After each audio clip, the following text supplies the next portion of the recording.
Amen. Let's go ahead and open our Bibles this evening to Esther chapter number 2. Esther chapter 2, as we continue looking at the life of Esther. And tonight we're going to see Esther becomes queen.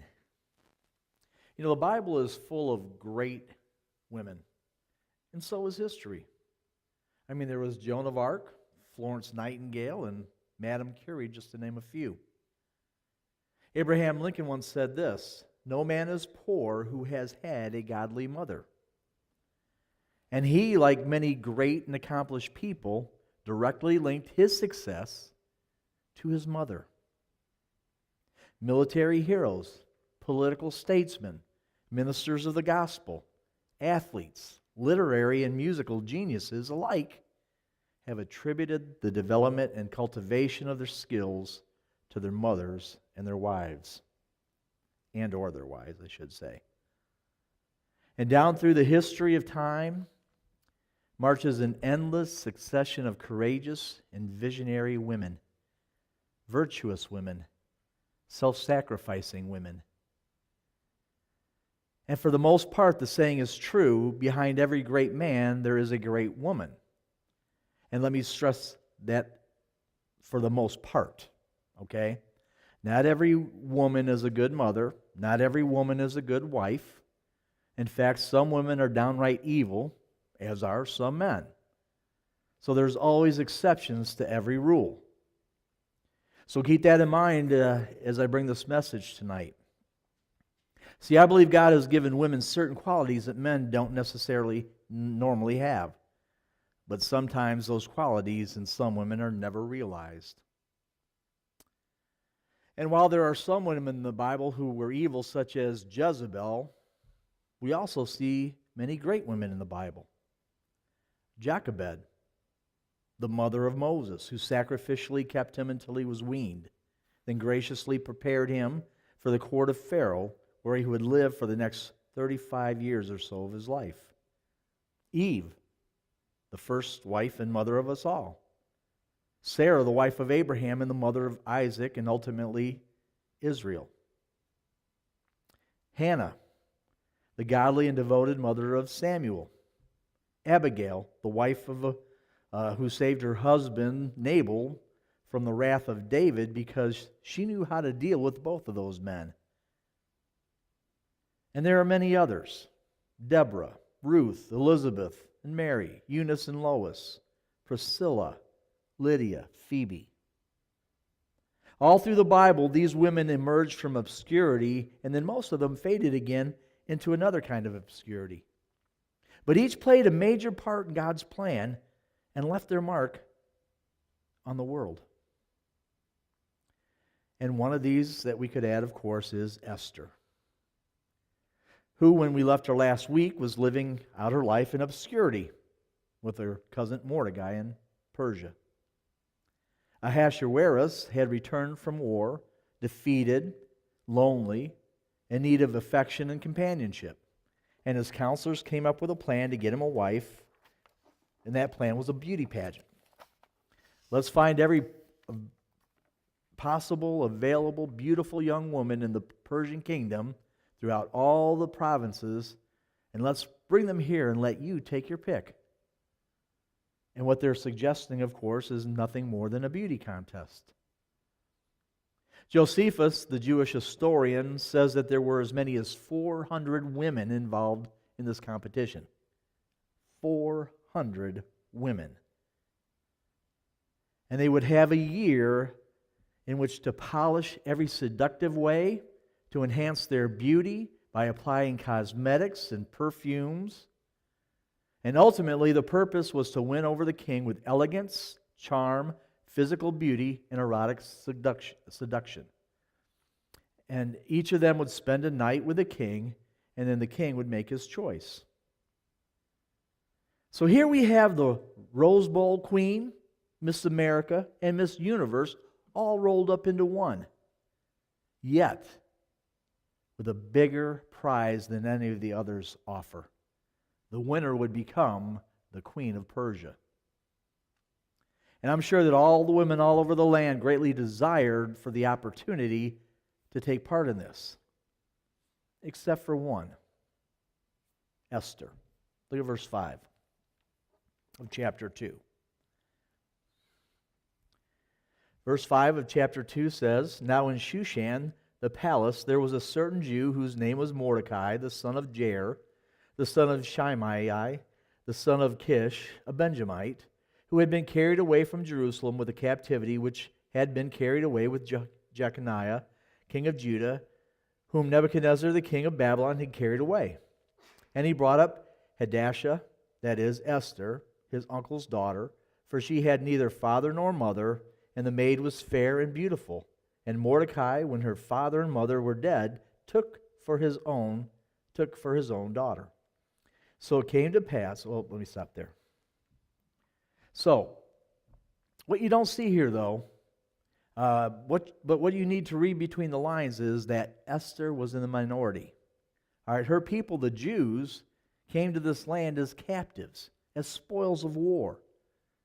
So she's living an obscure life, a sheltered life, in a monotheistic home. And she wasn't caught up in all the trappings of the beauty pageant. It's obvious, however, that her physical beauty attracted someone's attention as the search got underway. Verse 8. "So it came to pass when the king's commandment and his decree was heard, and when many maidens were gathered together unto Shushan the palace to the custody of Hegai, that Esther was brought also unto the king's house to the custody of Hegai, keeper of the women." Now, in that verse 8, the verb "was brought" can mean take or carry away or taken by force. And it's rendered that way in other parts of the Old Testament. And some Jewish scholars give that interpretation in this passage. So I don't know if there was force involved. All right, we're not told that Esther was forced to go. She could have been, though. But regardless, I think it would be fair to say that there was a reluctance on her part. And stop to think, just stop and think. I mean, why would a young Jewish want to be involved in a plan that would take her, that would force her to leave the only family that she had, under the guardianship of the one who she respected and loved, which was Mordecai? Why would she want to spend a year shut away in a harem, culminating in a night of sex with the king? And no question, I think it's safe to say that she went reluctantly. Now, it doesn't take much to imagine the picture, all right? Picture the competitiveness spirit that must have been widespread in the king's harem. I mean, be sure of this. These women weren't spending a year cultivating great character, okay? So try to imagine the scene. Streams of curtain litters bearing the finalists, each young woman hoping with all her heart to have her place in the sun. Imagine the petty rivalries, the infighting, the envy, and the jealousies. And imagine how tough it would be to maintain spiritual equilibrium with everything and everyone around you emphasizing only the condition of your body and the beauty of your face. How demeaning. How temporary and empty. But in the midst of all this, Esther's true beauty emerges. Verse 9 says this: "And the maiden pleased him, and she obtained kindness of him, and he speedily gave her things for purification, with such things as belonged to her, and 7 maidens, which were meet to be given her, out of the king's house. And he preferred her and her maids unto the best place of the house of the women." You know, there's an old song that states, "Whatever Lola wants, Lola gets." Well, believe me, whatever Esther wanted, Esther could get. She not only won the favor of those who had discovered her, but she also won the favor of Hegai, who had a powerful influence in the palace. And he says, whatever you want, you can have it. So think of that. But none of that goes to Esther's head. One commentator gives this insight. He says, for the beauty of Esther's character is this, that she was not spoiled by her great elevation. A weaker person would have been dizzy with self-elation. The orphan girl who had grown up into beauty under the care of Mordecai was lifted suddenly from sheltered obscurity into the fierce light that beats upon a throne. The splendor of her career is seen in this very fact that she does not succumb to the luxury of her surroundings. The royal harem among the lily beds of Shushan is like a palace in the lands of the lotus eaters, where it is always afternoon, and its inmates, in their dreamy indolence, are tempted to forget all obligations and interests beyond the obligation to please the king and their own interests in securing every comfort that wealth can lavish upon them. And he goes on to say this. He calls this harem the scene in this harem a hot house of narcotics. All right, what that means is this was a place to get high on seduction. This is the place where women cultivated the ability to use their charm to get what they wanted, namely the highest office a woman could hold in the kingdom. This was a place where women had available to them all the jewelry, all the perfume, all the cosmetics, all the clothing needed to make them physically attractive and alluring to a lonely king. This was a place that would make not Nordstrom's, Tiffany, Saks Fifth Avenue, Neiman Marcus fade into significance. Yet it is in this heady environment that Esther, God's lovely star, shines her brightest. And she does this by exhibiting 6 queen-like traits of inner strength and godly dignity. So let's look at these 6 characteristics of strength and dignity. First, Esther exhibited a grace filled with charm and elegance. Again, look at verse 9. And the maiden pleased him, and she obtained kindness of him, and he speedily gave her things for purification, with such things as belonged to her, and 7 maidens which were meet to be given her out of the king's house, and he preferred her and her maids unto the best place of the house and of the women. Now in this verse, the literal translation of the original language says, she lifted up grace before his face. She lifted up grace before his face. Isn't that a beautiful expression? Though she was brought into the harem and participated in these things reluctantly, Esther did not display a sour attitude. Very likely she sensed God's hand in this situation. I mean, why else would she be there? And finding herself unable to say no, Esther modeled grace before the king's influential servant. And what a difference between Esther and all the other women around her. Her inner qualities could not be ignored. In fact, they captured the attention of the king's servant.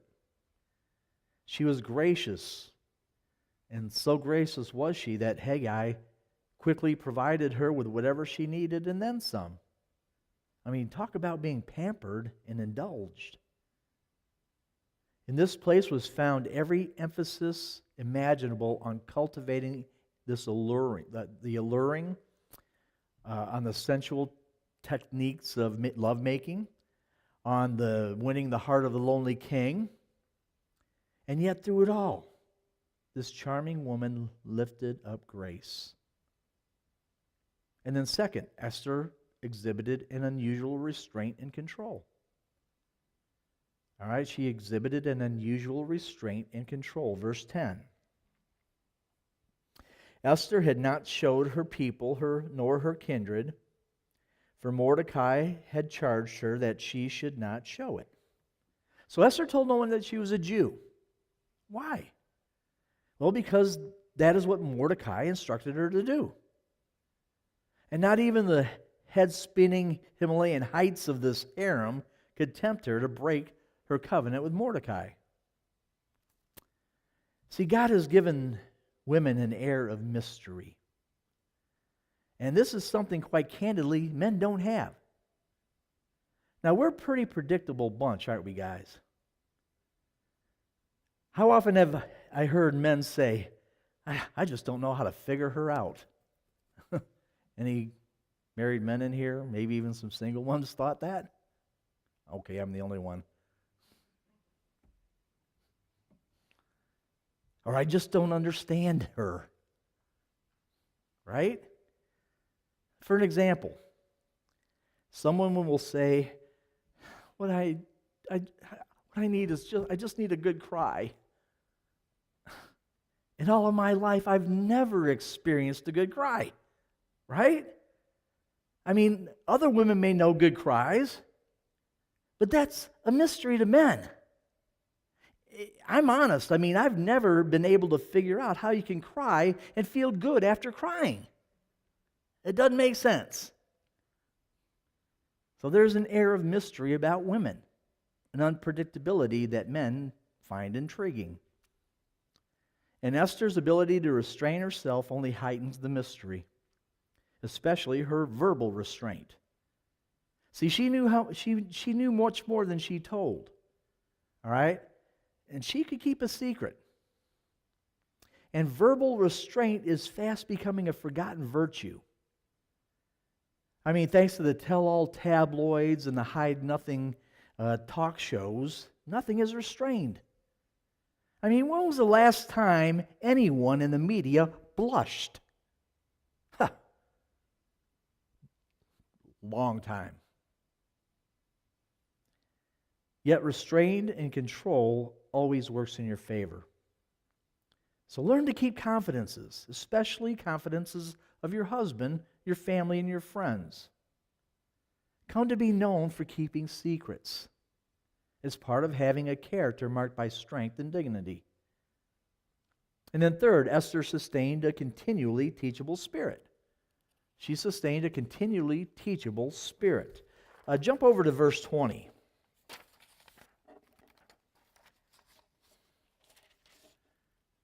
Verse 20 says, Esther had not yet showed her kindred nor her people, as Mordecai had charged her. For Esther did the commandment of Mordecai, like as when she was brought up with him. Now, even becoming a finalist in this frenzied competition, or later becoming queen, didn't cause Esther to flaunt her independence and strut her stuff. This lovely, dignified, wise woman was willing to listen and learn.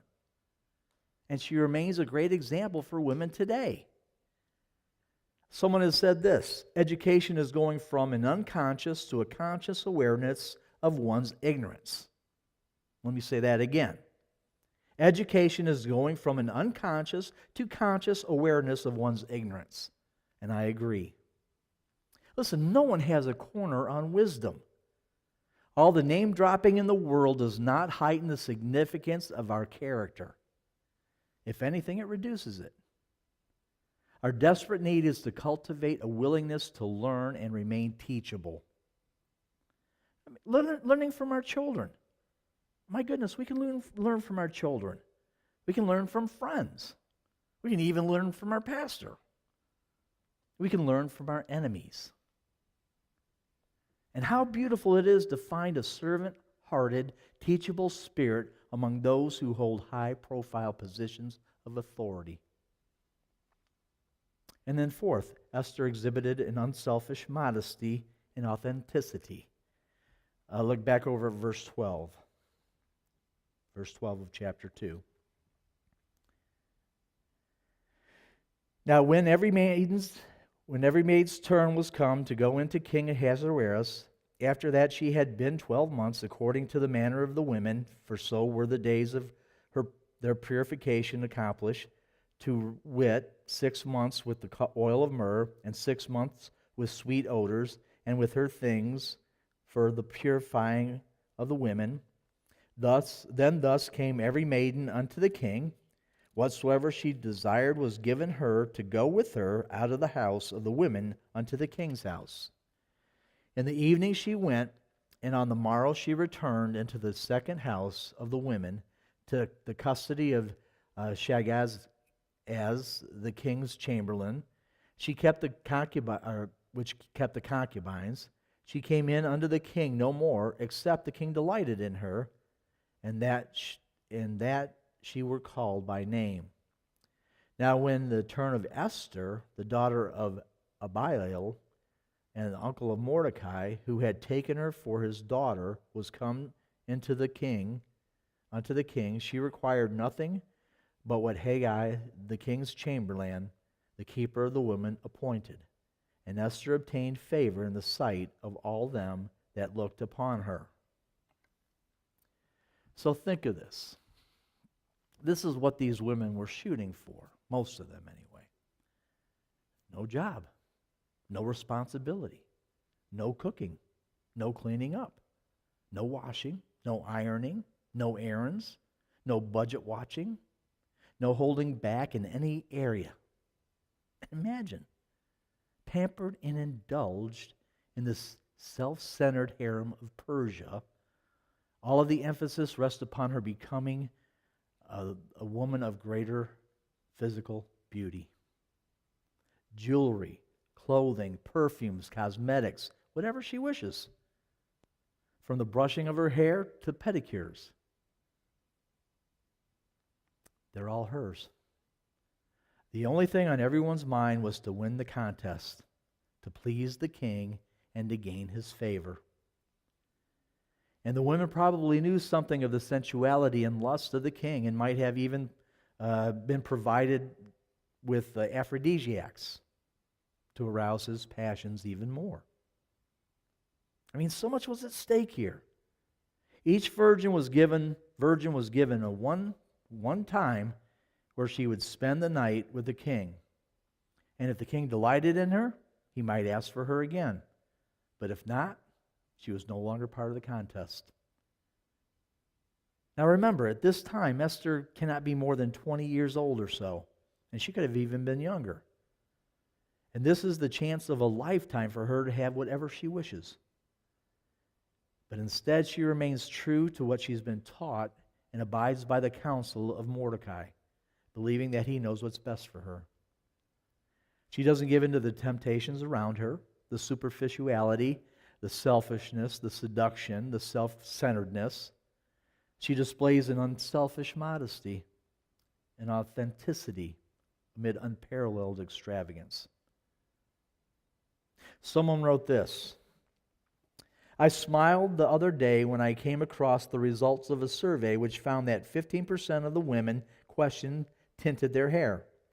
22% wore false eyelashes. 38% periodically wore wigs or hairpieces. 80% wore rouge or some kind of facial cosmetics.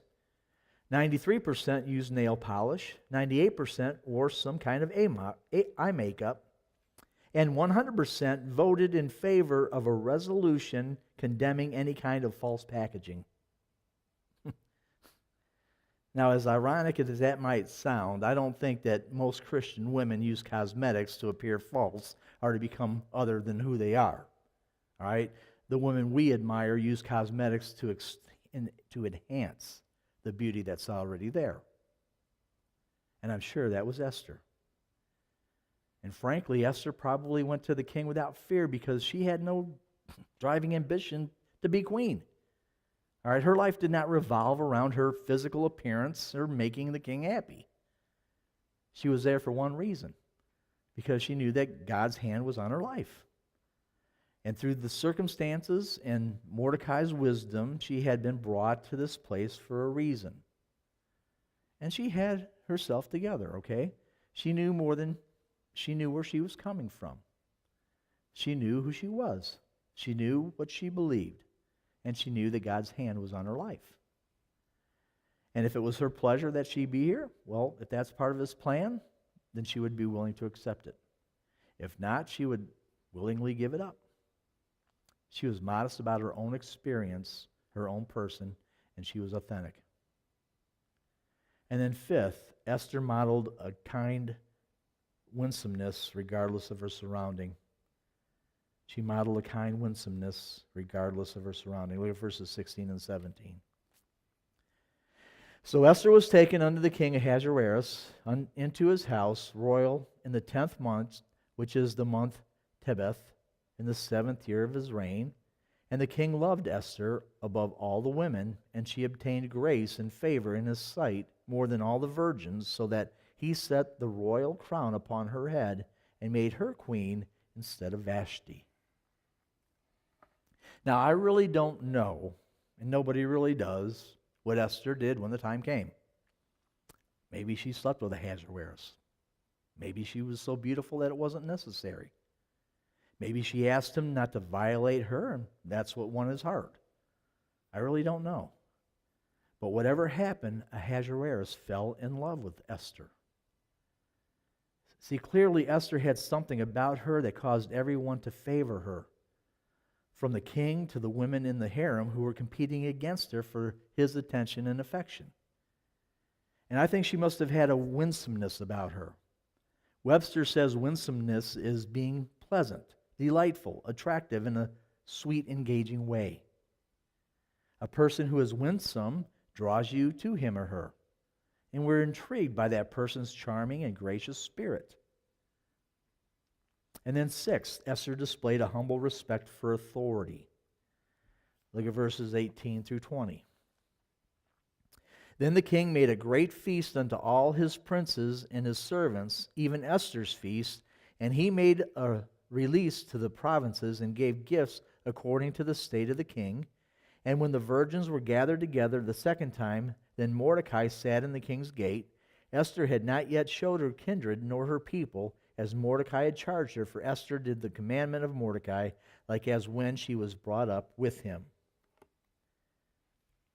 Now, many people seem to think that when you marry, you no longer need to remember parental advice, or that when you get out on your own, you're totally and completely on your own. You think for yourself or do whatever you want to do. But here we see that Esther, even in becoming the queen of the land, remembered the wisdom of her guardian and willingly considered his counsel. She still kept what he told her to say, or what, still kept that she was a Jew's secret. And Esther had now been moved out of the obscurity into queenhood. The party had been thrown, she had been established, and all of the other women had been dismissed. So let's look at some applications of this story concerning the will of God. Now first, as we touched on last week, God's will is not isolated to the church or Christians. What we've seen in this story so far is that God is accomplishing His will through people who don't know Him. All right? Isaiah 44:28 says this, that saith of Cyrus, He is my shepherd, and shall perform all my pleasure, even saying to Jerusalem, Thou shalt be built, and to the temple thy foundation shall be laid.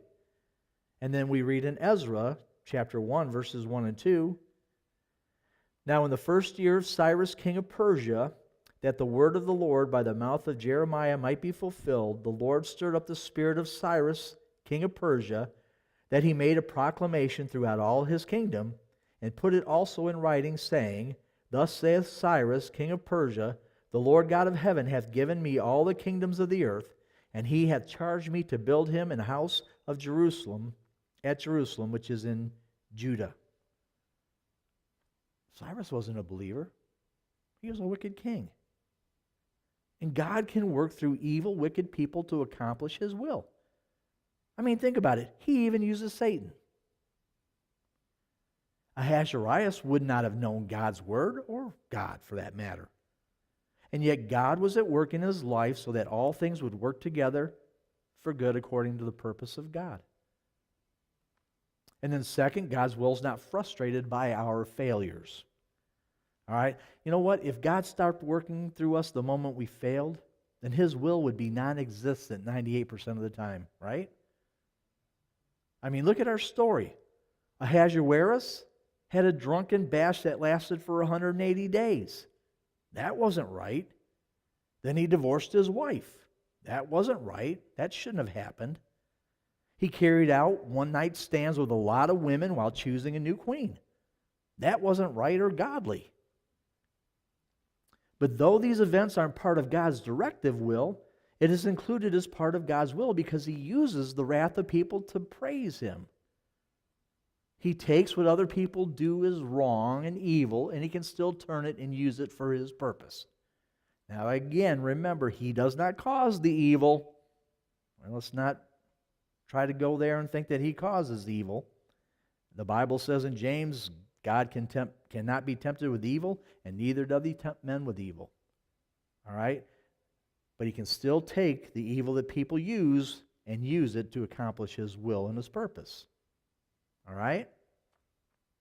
And listen, again, don't misunderstand. God is never, ever pleased when anyone sins.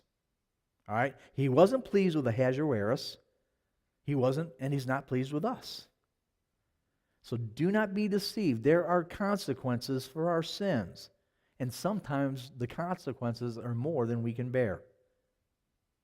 Don't be deceived into thinking that you can sin and get away with it just because God might use your sin to help bring about his will. That's not what the Bible's saying here. Most of the time, we'll be disqualified by God and put on the shelf. Don't take that chance. But sometimes when things go wrong in our lives, we're ready to quit. We're ready to say it's all over with. But God is a master of taking things that look like they've been broken pieces of a life and putting them back together again in a different order and still bring glory to his name in spite of our failures. Now, what does this story say to the women of our day? Now, I would venture to say that in your own way, you would like to be a modern-day Esther. Yet such qualities seem almost unattainable. They sound so unbelievably off the chart. And how can any woman even imagine having these qualities? Well, listen, it can happen. See, God doesn't mock us with things he includes in his word. He isn't in the business of making his people squirm under some unrealistic expectation that they can never attain, something that's totally unique to one person but remains for everyone else a frustration and unreachable challenge. But I need to add this. You cannot become these things by taking your cues from the world.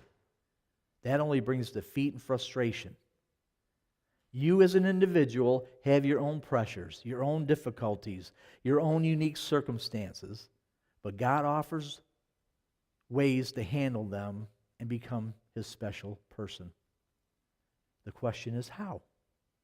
Let me give you two simple but workable suggestions. First, ask God. Ask him to cultivate a character within you. Ask him to give you a discontent for the superficial and a deeper desire for the spiritual. Make yourself available to his strength, to his reproofs. Seek his counsel for the things that you lack. Allow him to set reasonable goals. Anne Morrow Lindbergh, in her book, Gift from the Sea, writes this. She says, I want, first of all, to be at peace with myself.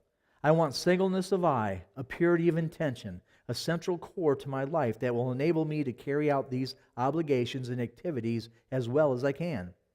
I want, in fact, to borrow from the language of the saints, to live in grace as much of the time as possible. I'm not using this term in a strictly theological sense. By grace, I mean an inner harmony, essentially spiritual, which can be translated into outward harmony. I'm seeking perhaps what Socrates asked for in the prayer from Phaedrus when he said, may the outward and the inward be one. I would like to achieve a state of inner spiritual grace from which I could function and give as I was meant to in the eye of God. Ask God to give you that kind of authenticity, to place more emphasis on what's happening deep within your heart and less emphasis on the external, the superficial, the temporary. And then second, trust God. Trust him to control the circumstances around you. Those very circumstances that you perhaps are using as an excuse for not being the woman that you want to be. Listen, don't wait for your circumstances to be perfect. All right? You know they're never going to be perfect. Remember Esther? At the height of competition, surrounded by sensual, greedy, superficial women, Esther stood alone. And amazingly, God gave her favor in others' eyes. Ask God. Trust God. We are completely dependent on Him for eternal life, for forgiveness, for the things of God. And He alone can give us grace and winsomeness and keep us from being squint-eyed, cranky Christians. It is Him working in our lives that uses us even in the harems of life to make a difference and to model a charm and beauty, a dignity and elegance that cannot help but cause people's attention to be drawn to Him and His power. You know, I really feel a great compassion for the women of today, for all that they have to endure, all the nonsense that comes from the media regarding her role, her significance, her place in society. I don't know of anyone that has more of a right to be confused than women today.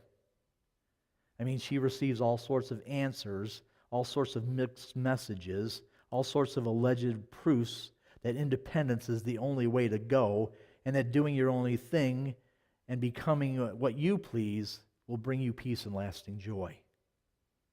And women must wonder at times, in the midst of this whirlwind, what exactly are they supposed to do? What exactly are they supposed to be? Well, a special measure of assistance needs to be given to our daughters to know how to be women of God in this world, okay? And many are ready to give women a phony script. Now, God has given women a uniqueness not found in any other of His creation. You know, it's through women that children are born, and only through women. It's the mother who has the most significant influence during the child's most formative years of life, which, as I stated at the beginning of this message, can be a good thing or it can be a bad thing. The counsel of a mother is eloquent even when not one word is spoken.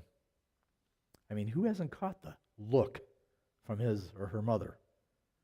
I mean, who hasn't been moved to a decision by the silence of a mother, by the model of a mother, and certainly by the tears of a mother? I believe this is true because God has given such women at least 4 qualities that impact our lives. First, God has given women a special intuition. This is the 6th sense that allows them to penetrate the hardest shell and see beyond the thickest facade and read the truth beyond error or falsehood. I mean, women have the ability to sense the character or the lack of such, while men seem far more gullible. And their perception at times is incredible, and sometimes it's maddening to us males. I told you. You're right again. Second, God has given women endurance to pain that He's not given to most men, whether it's the pain of childbirth or the ability to handle hardship over the long haul. Like the pioneer women of our country's early history, they have the ability to press on against unbelievable odds and a relentless determination to persevere. And many men have been kept at the job because a woman in his life believed in him. And then third, along with intuition and endurance, God has given women a unique responsiveness. I mean, we men are just far more closed. We're closed toward God and we're closed toward one another. But women have an openness, a warmth, a responsiveness to the things of God. Women have a desire to grow, to react, to feel, to show affection towards the things of God that's not found in the average man. And then fourth, God has given women the quality of vulnerability. Most women are less afraid than men to tell the truth about their lives, right? I mean, that's why counselors tell us that at least 70% of the counselees are women. Women are willing to ask for help. And if you doubt that, man, just remember the last time you were out driving and got lost, and your wife said, "Why don't you just stop and ask for directions?" Men will drive 100 miles out of the way just to prove they know where they're going. But a woman will simply stop, admit she's lost, and ask for directions. Women are less guarded, less defensive. They're even willing to admit their fears and apprehensions. Women are usually the ones in a marriage who are the first to say, "There's something wrong here." Now, take heart though. I'm not speaking just of mothers and seasoned grandmothers. Women in general have all these qualities. And if you want proof of this, look through the Bible. God's Word is full of examples of the strength and dignity that God has given to women. By way of example, let's go ahead and look over at Proverbs chapter number 11. Proverbs 11. Let's look through a few Proverbs here. Verse 16. Proverbs 11, verse 16, the first part says, "A gracious woman retaineth honor." Look at chapter 12 and verse 4. "A virtuous woman is a crown to her husband." Look at chapter 18. 18 and verse 22. "Whoso findeth a wife findeth a good thing and obtaineth favor of the Lord." Then look at chapter 19 and verse 14. "Houses and riches are in the inheritance of fathers, and a prudent wife is from the Lord." The grace of a woman brings her a place of honor. An excellent wife accords her husband a place of significance, publicly and personally. A prudent wife is a gift of God, better than earthly inheritance. Such a woman gives her husband prudent counsel and provides her family with the leadership of reason and good sense. Her touch on her husband's arm is usually enough to slow him down or make him rethink what he's about to say or do. Now, the best words written on a woman are the classic ones found in Proverbs 31. And turn there as we close. Proverbs 31.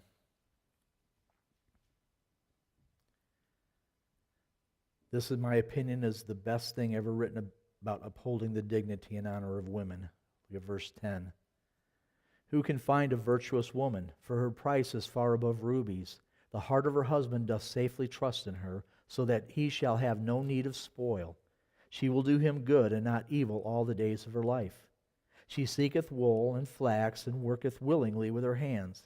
She is like the merchant's ships. She bringeth her food from afar. She rises also while it is yet night, and giveth meat to her household, and a portion to her maidens. She considereth a field, and buyeth it. With the fruit of her hands she planteth a vineyard. She girdeth her loins with strength, and strengtheneth her arms.